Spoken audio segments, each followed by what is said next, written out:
On September 14, 2014, 27-years-old Ken Grunow went to an unofficial high school reunion at Odysville Hotel in Odysville, Michigan for a night of drinking and having fun. Ken was Air Force veteran and had just been recently started attending State University for computer science. Ken was a married man, and this was one of the few times he was away from the home. Odysville is a small village with 900 people at the time, and this bar at the hotel where Ken and friends were visiting was the only place open in miles. Ken and friends were drinking and having fun. He stepped outside with some friends to get some fresh air. He left his coat and debit card inside. Friends said he was tipsy but not drunk. The two friends that were with him went inside to grab another friend, but when they came outside, Ken was nowhere to be found. There is a video camera of him walking in the middle of Jefferson Street at 1 a.m. He wasn't stumbling, tripping, or harassing people. He was walking normal. He had plans to go paintball shooting the next day, but he never showed up. Everybody said this was out of character for him. Ken didn't have a criminal history and never seen using illegal drugs. On the day he went missing, and the following days the weather was bad. There were tons of people and dogs who came to help him, but nothing was found. Remember, he left his coat inside the hotel and the weather was cold. He would have come back to the hotel to grab his coat if he was able to. He had his cell phone on him, and when police tried to ping it, nothing showed up, which meant his phone was off or broken. On March 27, 2015, 2 months after Ken went missing, his dead body was found floating in a pond about a mile where he disappeared. He had his identification on him, and there was no sign of violence on the body. This area was searched extensively before, but nothing was found at that time. The body was already frozen. The coroner said he died from accidental drowning. What really happened to him remains a mystery.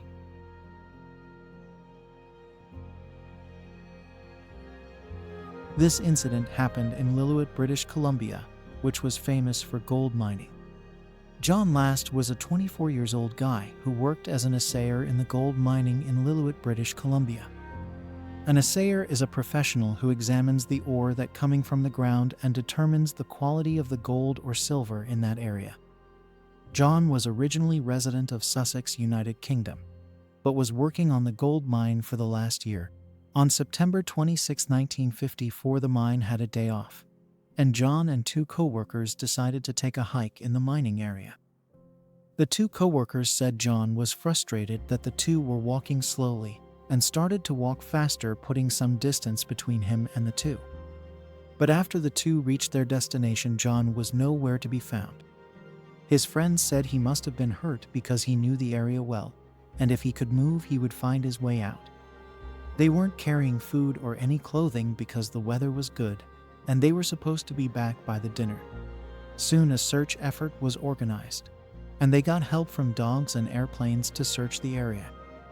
It's worth mentioning, when the three were hiking and John got separated, they were above timberland, meaning there was no ground cover.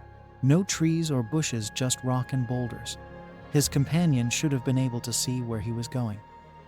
Right after he went missing, the weather got bad and canine and searchers had a hard time finding any tracks or scent.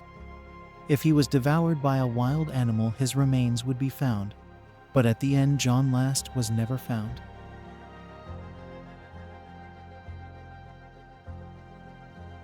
Joshua Gimmond was a 20-year-old guy who was very smart and attended St. John University, majoring in political science.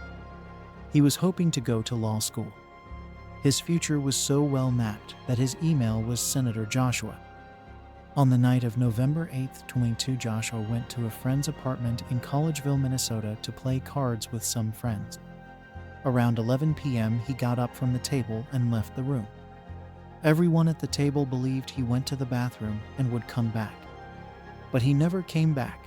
Friends thought he went back to his dorm, but that wasn't the case either. His dorm was only 3 minutes walk from the friend's apartment.